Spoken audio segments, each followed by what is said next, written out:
please Honorable thing. comment, share, etc. Don't run away. Join us on our conversation as we talk about why are you still not losing weight. And this morning's subheading is to do with activity levels, right? We're looking at why the men in our society are now becoming how would we describe it? Nonchalant in the donkey in thinking and slow in acting. There's no sense of urgency.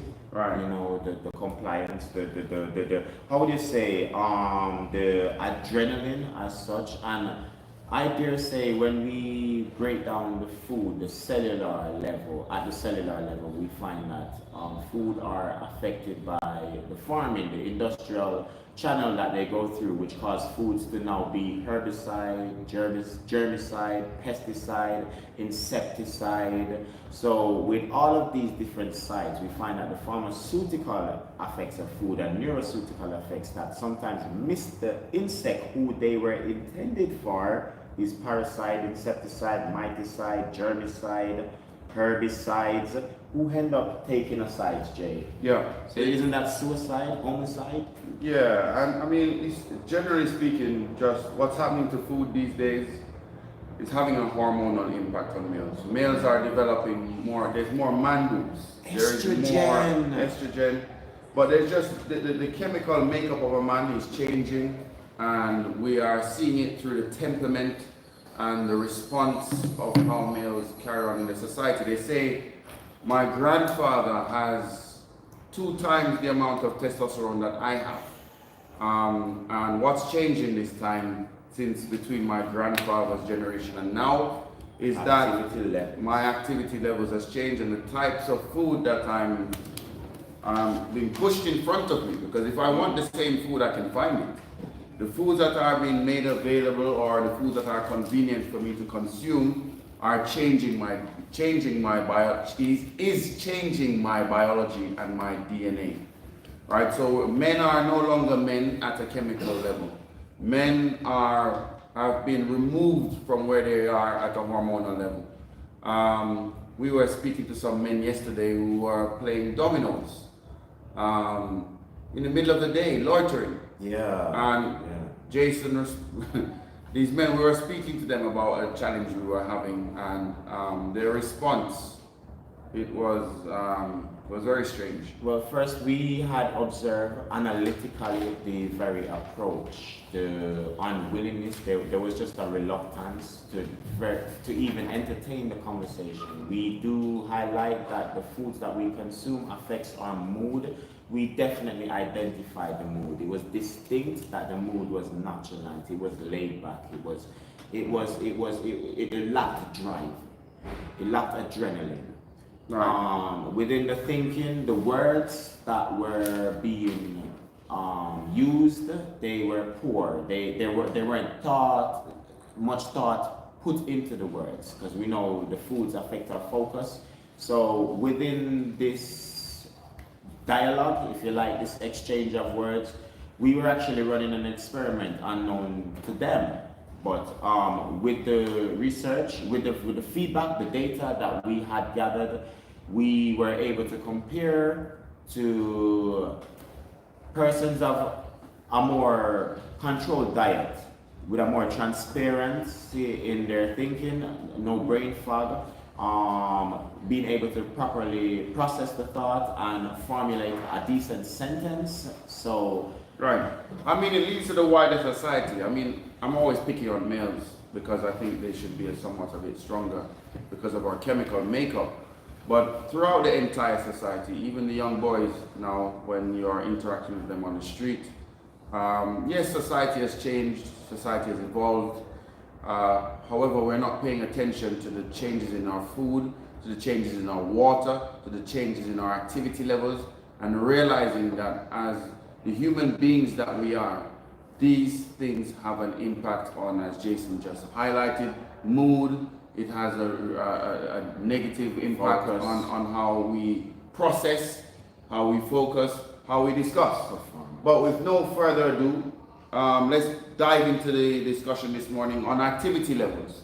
Let us discuss why activity levels has changed within our global society, not just in Jamaica. And let's just define what activity constitutes as. First and foremost, let's define it. So humans need to be active in order for our chemicals to flow. Just for our joints to work, we need to move, which in our joints we have something called synovial fluid. Synovial fluid is almost a lubricant. And if we don't move, our backs get tightened up because our hips doesn't have any fluid there. You may get wrist pain, you may get elbow pain, you may get ankle pain.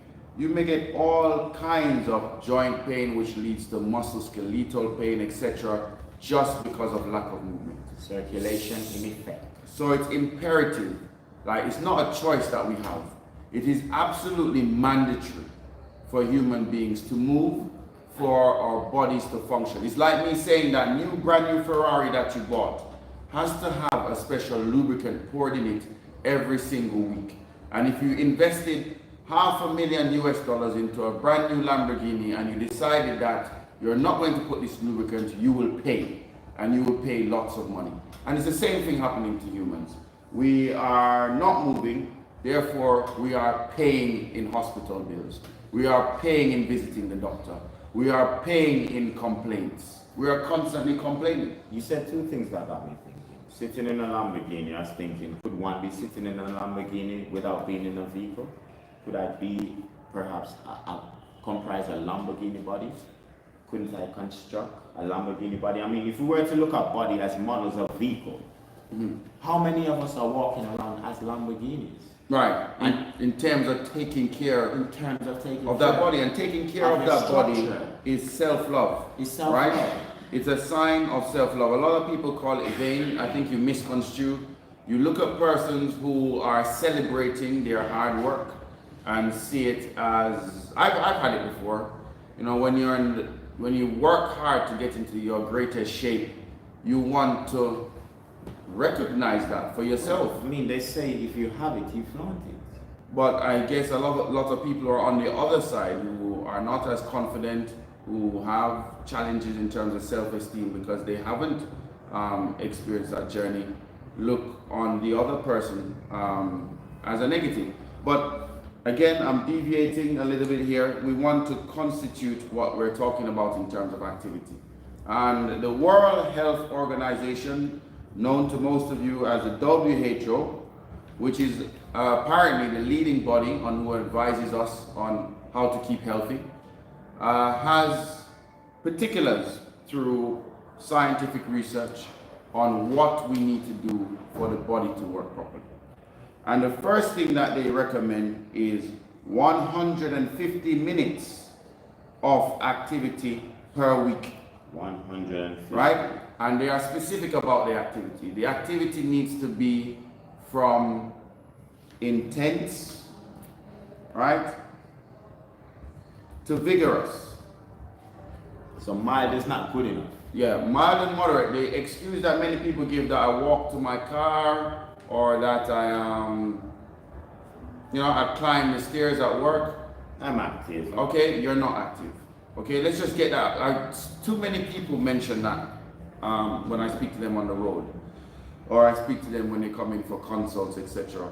That they do walking because it's for their job. Well, Jay, if I may, you had mentioned earlier on using the term imperative, and for persons who are being addressed, I think the audacity of this individual telling me it is imperative that I must move my limbs. It is imperative. It's Right. non-negotiable. Right. And I dare say with emphasis that we have a gravity pull, don't we, Jay? The moment we're born, we have a gravity pull. So the body is constantly being placed in the line of fire, if I may, to bear the burden. So we not only are required to stand, but to withstand. Yeah, absolutely. Guys, I'm not making these stuff up, right? This is not my opinions that I come here to share with you.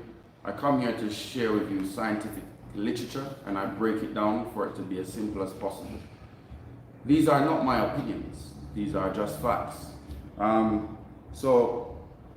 audacity is just the reality. The reality. So intense to vigorous, the only way you can quantify this is through measuring one's heart rate. And the way you measure one's heart rate is through using what we call a heart rate monitor, a HRM, which it's a device. A lot of watches now have this capability where you're able to then ascertain the information on where your heart rate is. For those of you who have no idea or don't have any of these devices, you can start with a simple formula, which is 220, right, minus your age. So let's assume you are 50 years old. 220 minus your age would lead you to 170, right, if we minus 50. That is what we call your MHR. Your MHR represents your max heart rate. That it should be, all right, this is not for everybody, this is a rough guide. That's around about the ceiling for your heart rate, meaning that's where you should push to and stop. So you want to measure your heart rate to be around about 170 beats per minute, Fresh. right? So if you don't have one of these devices, you can check at one of these points to find out how many beats, and you can use a stopwatch to get the data. Now, your resting heart rate is another important factor here to measure activity. Your resting heart rate often comes from your beats per minute whilst you are at the most extreme rest. And that happens for most people when they are lying down asleep, right? So on waking up, before stepping out of bed, it is a good time to measure your RHR, which is your resting heart rate. For the average fit person, they may find their resting heart rate to be close to 30, right? For the average person who exercises but not necessarily consistently or regularly, their heart rate may be at about 50 beats per minute, their resting heart rate. And for the person who does no exercise and very little movement, you may find it closer into the 70s. So there's a direct correlation with your resting heart rate and with your level of activity.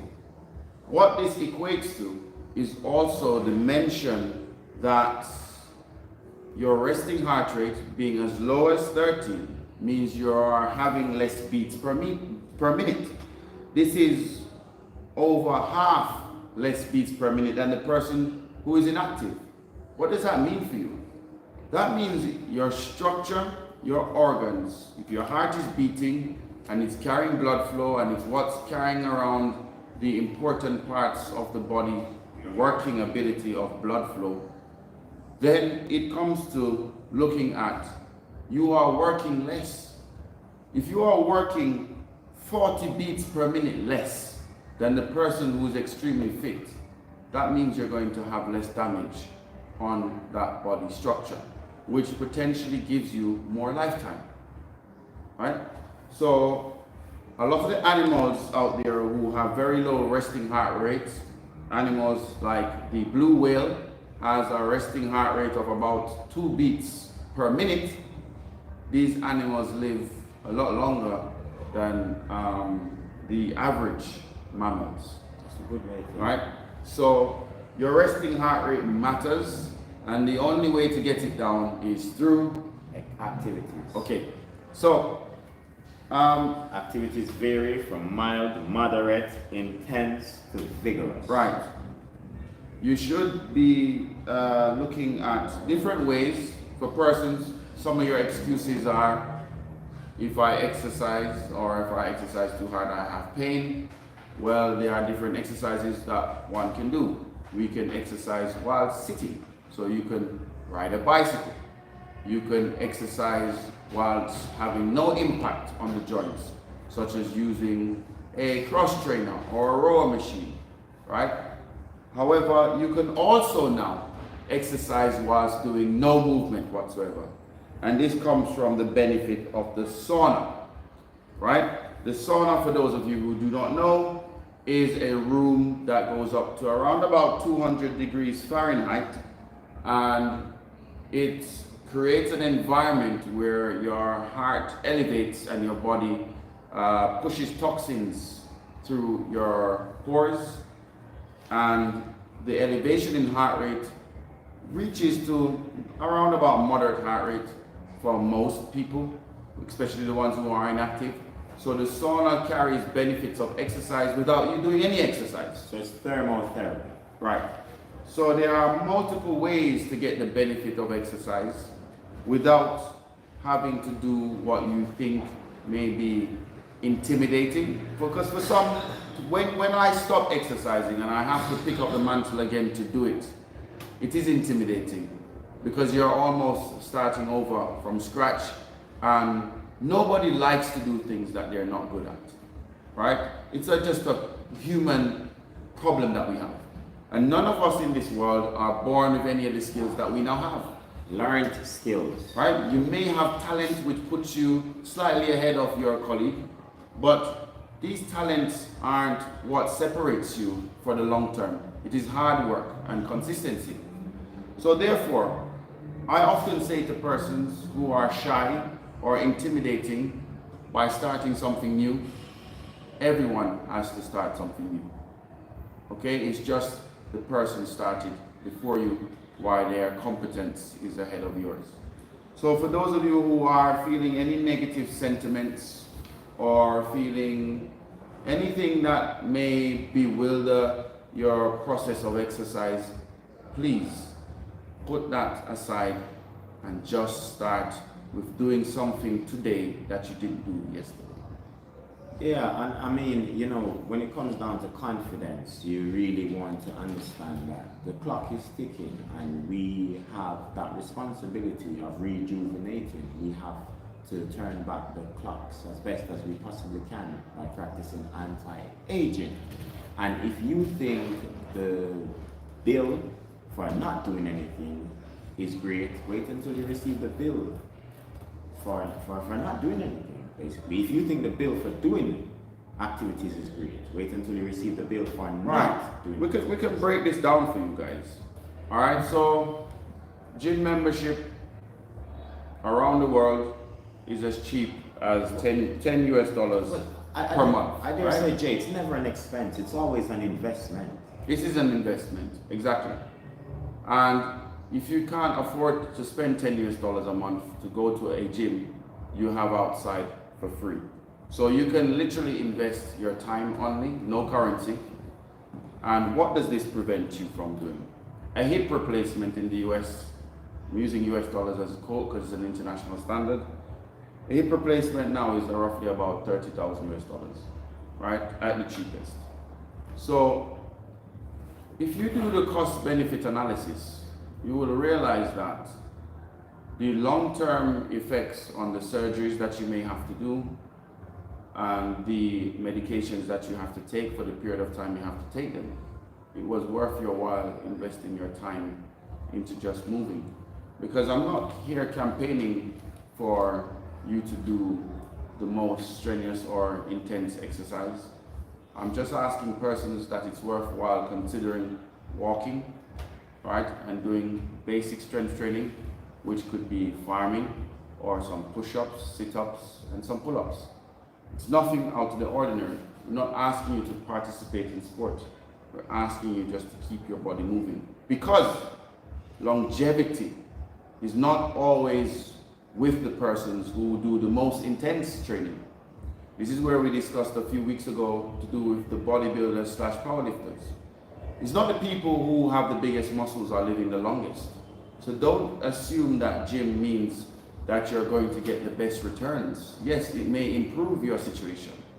However, the people with the best returns, the people who live the longest, when we go out into the rural areas in Jamaica, or we look at the data from around the world, the Japanese are living the longest, who are not gym goers, but they are conducting farming and they are moving around in their society. They've had to fend for themselves. And same with the Jamaicans that live in rural Jamaica. When we go and we speak to the men and women out in Portland or in St. Mary, they're farming until they can't farm anymore. And that often leads them to about 90 plus years old. So you really have to defend your interests. Absolutely. Absolutely. And in extension to our chronological aging, aside from our biological aging, sedentary living in itself is a disease, and most, if not all, chronological illness stems from sedentary lifestyle. Right, precisely. I also want to point to you on the other side of the table, which is the more anaerobic type of training, the strength training and the benefits of it. So activity, I spoke a lot about cardiorespiratory. Strength training, when you lift heavy objects, you secrete more testosterone, you secrete more IGF-1, that's insulin growth factor 1. You secrete more anabolic hormones. These hormones are responsible for muscle building. These hormones are also able to help improve vigor, tenacity, right? This is why it is advisable for men to lift, right? For you to keep male. Females as well, lifting benefits your anabolic hormonal makeup, which alludes to you burning body fat. More testosterone, more body fat you'll burn. So these particular activities on the strength side also has a positive impact on your outcomes. So the fundamental of it is fertility, improving and advancing fertility for females, menopause, delaying the process thereof, exercise. There's a wide array of solutions. I'm glad you mentioned fertility because our sexual health is a major indicator towards our general health. I know sexual health is a taboo, especially in Jamaica, because it's seen as something private, but everybody has sexual health in the world. And the indicators are if you have good, solid morning erections for males, that is an indicator of circulation, right? So those who are struggling with, we call erectile dysfunction, or ED, or soft penis syndrome, whatever you want to call it, is an indicator of your internal health, right? Because chances are blood flow, yeah, we have stress, cortisol levels, ESR levels can be an impact on you having erectile dysfunction. However, one of the main points that we're coming across is what's lodged in your arteries, right? Taking the small blue pill may give you an erection there and then, but when you take Viagra, what often happens is it sends blood flow through the smaller vessels. It doesn't fix the problem. You're only covering it up. So again, movement. What does movement do? It frees up the vessels and it allows these systems to work properly. For women as well, women who are inactive find that they may suffer from dry vaginas, right? Listen, these symptoms are again linked to lack of movement. So your sexual health, your ability to be in the mood, sexualization is an indicator of your health. And motion is lotion. Right. So again, people, you may try to avoid these conversations because you think it's unnecessary. But when you're experiencing Or way my goddess suffer. reality Yeah. unveils. Yeah, it is the reality and it can't be hidden. Young men with erectile dysfunction, when you assess their diet, all they have inside of it is seed oils and processed carbohydrates. Young men. So how about you, Jay, with those who are currently undergoing the above, what we're discussing, that would fall under the category of healthcare respectively. So what we want to do is avoid, we want to hinder, we want to prevent. So Right. we want to pay key attention to Exactly. health. The bottom line with our approaches is preventative health rather than healthcare. Healthcare is the after. When you have to go and pop the blue pill for you to get an erection, that is healthcare. That's gone bad already. What we're advising you people to do is to, and females do take Viagra too, because it also promotes blood flow in that particular area. It is really a point of us coming from preventative. It's us saying to you guys, we are aware of the research. We are aware of the data because we have been seeing people for the last 10 years. And all these thousands of people, both locally and people online, have provided what we call anecdotal evidence.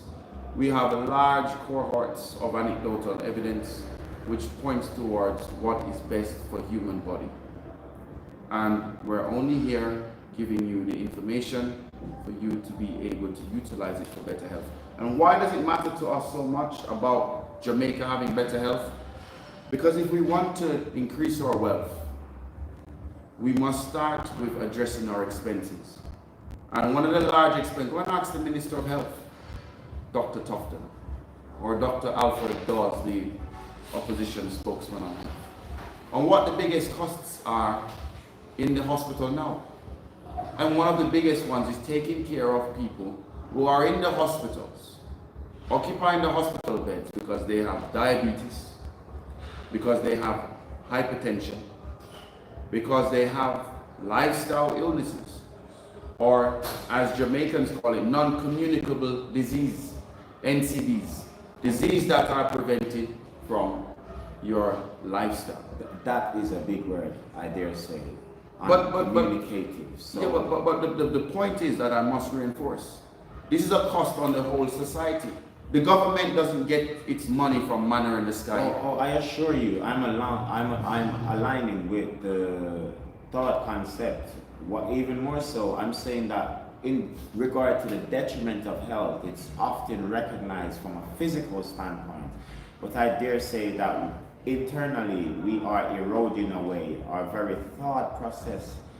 Obtaining a good conversation or getting that insatiable interaction with someone, that is something that has become a thing that is very rare. Right. Being in tune, being on board, just yes, no, yes, no.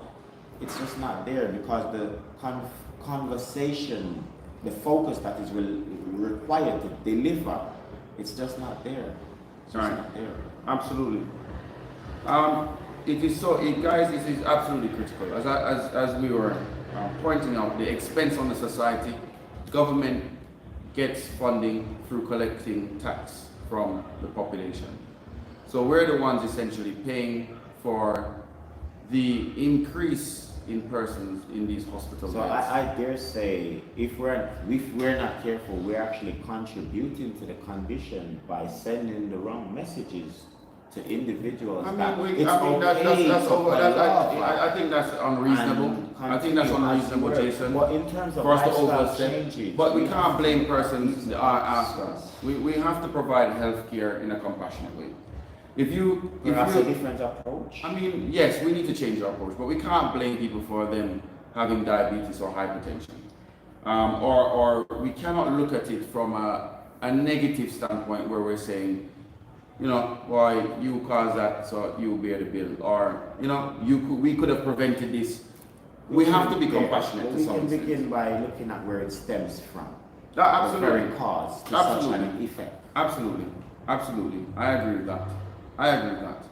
But the cause and effect is rampant through our society, as we just alluded to about your sexual health, also being a part of the whole equation of your general health. And essentially, when it comes to communication, sometimes not saying anything in itself is saying something.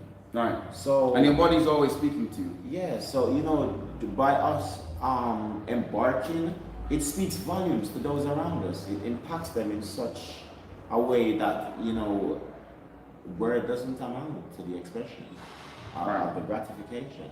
Right. So you know, say something, and body language speaks. Yes, guys. You know, if you guys, we are not judgmental here. You can always reach out to us.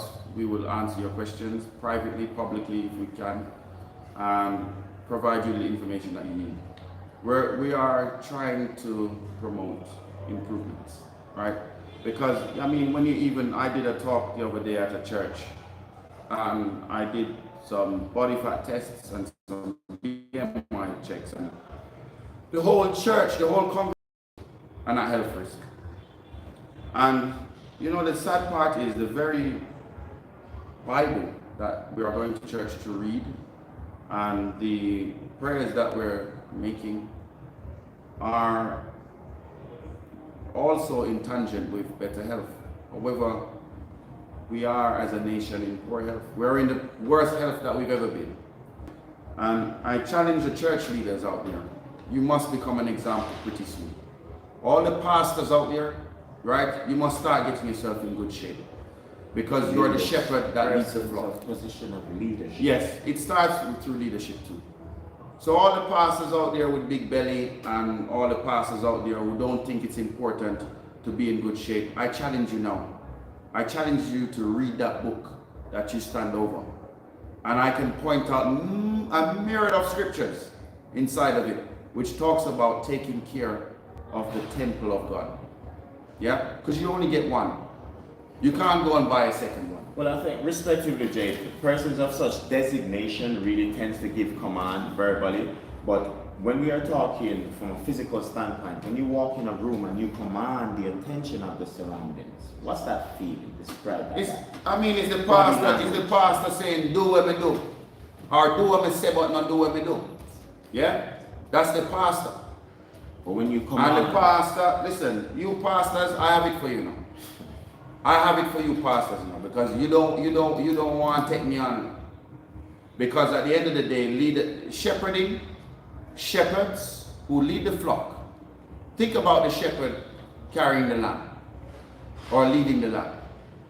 You are misleading. You are misleading the flock. You have Sister Patricia who have diabetes, hypertension, and now got cancer. You're telling her to pray, pray, pray.